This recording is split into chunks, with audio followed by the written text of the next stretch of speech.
নমস্কার, কেমন আছেন সবাই? ঘরে বাইরে নতুন একটা ব্লগে সবাইকে স্বাগত জানাই। সকালের কাজ দিয়ে আজকের ব্লগটাকে শুরু করলাম। প্রত্যেক দিন সকালে এটা হলো আমার কাজ। আগে গ্যাসটা পরিষ্কার করি, তারপর রান্না বান্না বসাই। রাত্রেবেলা গ্যাস আর পরিষ্কার করে রাখি না, ভাবি একেবারে সকালবেলা পরিষ্কার করেই রান্নাটা বসাবো। তো যাই হোক, গ্যাসটা সে কারণে পরিষ্কার করে নিলাম। এবার রান্নাটা বসাতে হবে। ঘড়িতে এখন হয়েছে সবেমাত্র 6:30। এখনও তো ওরা ঘুম থেকে ওঠেনি, ঘুম থেকে উঠবে তারপরে চাটা হবে। আর এখন যেহেতু গরম পড়ে গেছে, সকালে উঠে আর চা খেতে ইচ্ছে হয় না, মনে হয় যেন একটু জল খাবো। তো সে কারণে 2 বিস্কিট দিয়ে জল খেয়েছি। তারপরে এই রান্নাঘরে কাজ শুরু করলাম। প্রত্যেক দিন কাজ তো শুরু করি 6:30, কিন্তু কাজ শেষ করতে করতে 11:30 12টা বেজেই যায়। কারণ রান্নাবান্না ছাড়াও প্রত্যেক দিন টুকিটাকি কিছু না কিছু কাজ বেরিয়ে যায়। আর তার মধ্যে এখন যেহেতু গরমকাল আর এত হাওয়া দিচ্ছে, হাওয়ার সাথে সাথে প্রচণ্ড ধুলো ওড়ে, যার কারণে ঘরদোর এত ধুলো হয়ে যাচ্ছে। প্রত্যেক দিন ধুলো পরিষ্কার করতে করতে আমার দেরি হয়ে যায়। তার মধ্যে 2-3 দিন আবারও বাড়িতে ছিলাম না। বাড়িতে আসার পর আবারও কাজ বেড়ে গেছে। তো এদিকে থোড়টা কালকেই সেদ্ধ করে রেখেছিলাম। সেদিন একজন দিয়েছিল থোড়, এত ভালো ছিল না থোড়টা, সেদ্ধ করে রেখে দিয়েছিলাম। ভাবলাম যদি এমনি নষ্ট হয়ে যায়, আর সেদ্ধ করা থাকলে ভালোই থাকবে। তো সেটাই সকালবেলা ঝটপট করে পোস্ত দিয়ে বানিয়ে নেব। আমার এই থোড় পোস্ত খেতে বেশ ভালো লাগে। তো একটুখানি বড়ি ফোড়নে দিলাম, আর আলুটাকে ভেজে সেদ্ধ করা থোড়টাকে অ্যাড করে দিলাম। এরপর পরিমাণ মতো লবণ, একটুখানি মিষ্টি দিয়ে দেবো, আর একটুখানি জল দিয়ে চাপা দিয়ে দেবো। তারপরে শেষবেলায় পোস্তটা দিয়ে নামিয়ে নেব। আর ওদিকে তো ভাতটা বসালাম। তবে 2খানা থোড় দিয়েছিল তো, আমাদের তো 3 জনের রান্না, একদিনে করলে অনেকটা হয়ে যাবে। তো ভাবলাম আজকে একটুখানি পোস্ত দিয়ে বানাই, আর একদিন ছোলার ডাল দিয়ে তরকারি বানাবো। ছোলার ডাল দিয়ে তরকারিটা খেতেও বেশ ভালোই লাগে। আর থোড় খাওয়া তো এমনিই ভালো, থোড়ে প্রচুর আয়রন আছে যেহেতু। আমার তো বেশ ভালো লাগে থোড় খেতে, মেয়েও ভালোবাসে। তো যাই হোক, আমার ভাতের জলটা গরম হয়ে গেছে, চালটা দিয়ে দিই ধুয়ে, তারপরে বাকি রান্না সারতে হবে। আজকে আবার মেয়ে বায়না করেছে ব্রেকফাস্টে খাবে পাস্তা। আর এবারে মাঝে তো বাড়ি গেছিলাম, তো ফ্রিজের মধ্যে বেশ কিছু সবজি ছিল।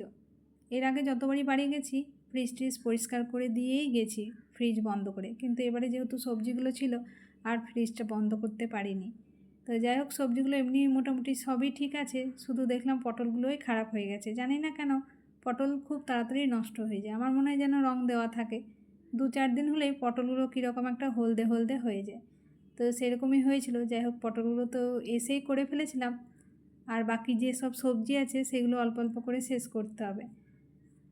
তো ভাবলাম থোড়টা যখন টাটকা আছে আগে থোড়টা করি, আর দেখা যাক কী সবজি করা যায়।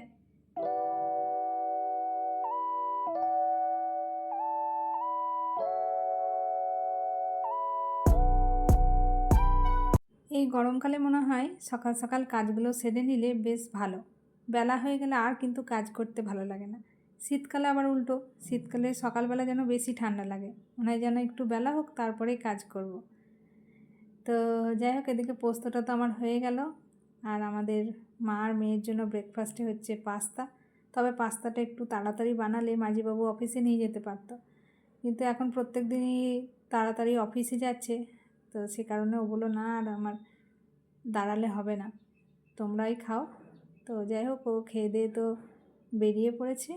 আর এদিকে মা আর মেয়ে নিয়ে নিচ্ছি ব্রেকফাস্ট।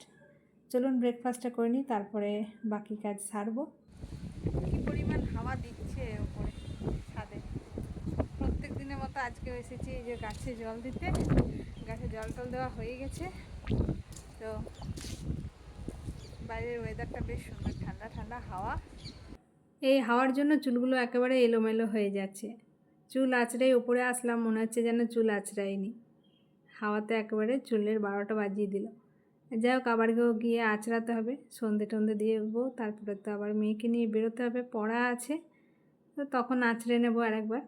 আর এই ছাদে উঠলে মনে হয় চারিদিকে শুধুই উঁচু উঁচু বিল্ডিং, বড় বড় ফ্ল্যাট। ছোটো বাড়ি আর দেখতেই পাওয়া যায় না, খুব কম ছোটো বাড়ি আছে। এই ফ্ল্যাটেই ছোটো বাড়িগুলো একেবারে ঢেকে গেছে।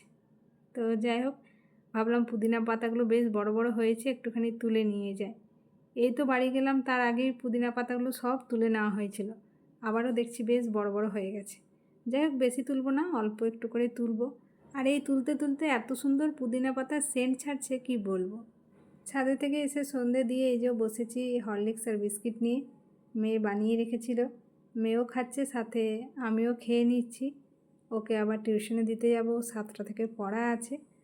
তো এখনও বাইরে কিন্তু অন্ধকার হয়নি, ঘড়িতে এখন হয়েছে সবে মাত্র 6:30। চলুন মেয়েকে দিয়ে আসি, আর আজকের মতো ব্লগটা এই পর্যন্তই রাখছি। আবার ফিরে আসবো নতুন একটা ব্লগ নিয়ে।